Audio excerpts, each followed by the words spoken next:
Hello student, myself Asifa Iqbal from Adidat College of Education महर्रा Lalitpur.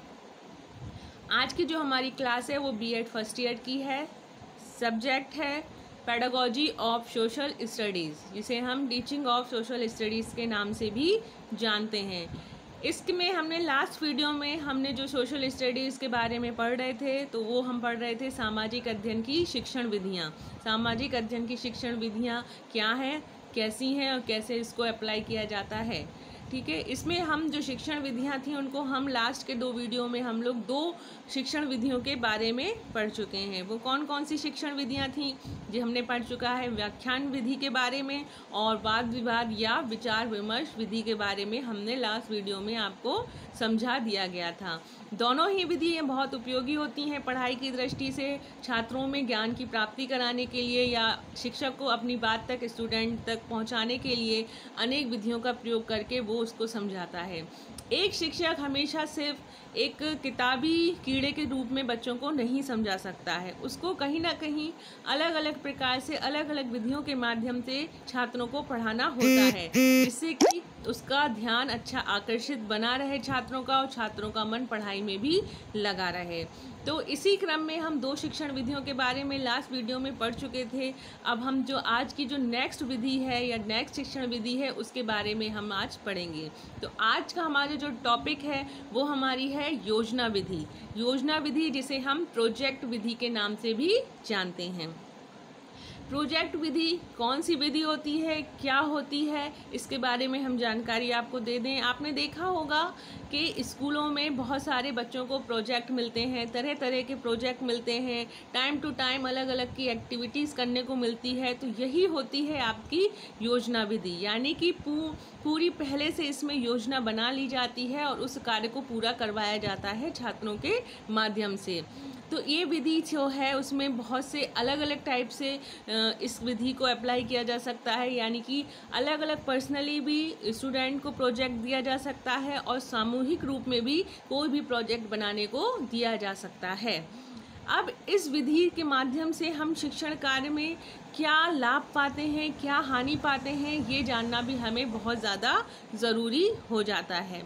तो योजना विधि में अगर हम बात करें तो ये बहुत ही ज़्यादा उपयोगी है, क्योंकि इसमें लोगों को या छात्रों को कुछ भी नया करने के लिए वो मिलता है। मतलब नए नए प्रोजेक्ट बनाने में लोगों में बहुत ज़्यादा छात्रों में रुचि उत्पन्न होती है। रुचि उत्पन्न करने के साथ साथ वो बहुत ज़्यादा मटेरियल इकट्ठा करते हैं, जिससे उन्हें बहुत ज़्यादा नॉलेज होती है।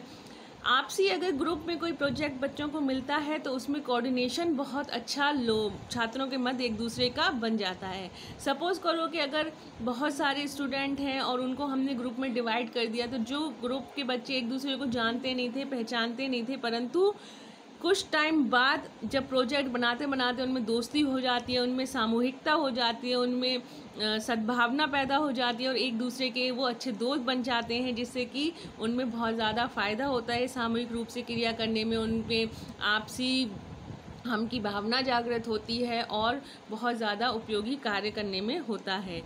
ये विधि इसलिए भी उपयोगी है जिसमें छात्रों को कार्य करने के लिए बहुत ज़्यादा उत्सुकता होती है और बहुत ज़्यादा वो इंटरेस्ट से करते हैं। आपने भी देखा होगा कि छात्रों को अगर कोई प्रोजेक्ट मिलता है तो उसको बनाने में लिए लोग बहुत ज़्यादा मटेरियल इकट्ठा करते हैं, अपने अपने प्रोजेक्ट को बहुत अच्छी से प्रेजेंट करने के लिए तरह तरीके के तरीके अपनाते हैं, जिससे कि उनका प्रोजेक्ट बहुत अच्छा बने।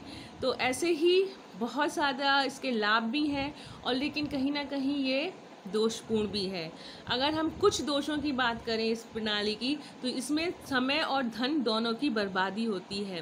प्रोजेक्ट बनाने के लिए काफ़ी समय चाहिए होता है और प्रोजेक्ट को कंप्लीट करने के लिए भी काफ़ी चीज़ें धन के माध्यम से ही प्राप्त की जाती हैं, जिसमें कि जो गरीब छात्र होते हैं, जो या इतने सक्षम नहीं होते हैं, वो इस चीज़ को नहीं कर पाते हैं।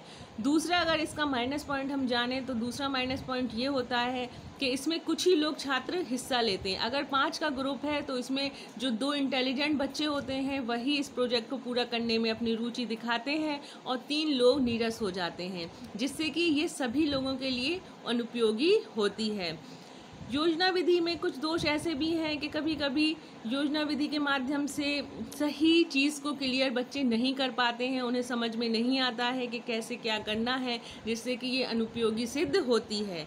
ऐसे बहुत से ऐसे कारण हैं जो इसे बताते हैं कि ये इस विधि में कुछ दोष भी हैं। हर शिक्षण विधि में कुछ गुण भी होते हैं, कुछ दोष भी होते हैं, परंतु हर विधि अपने में एक लाभकारी भी सिद्ध होती है और कहीं ना कहीं हानि भी हमें देती है।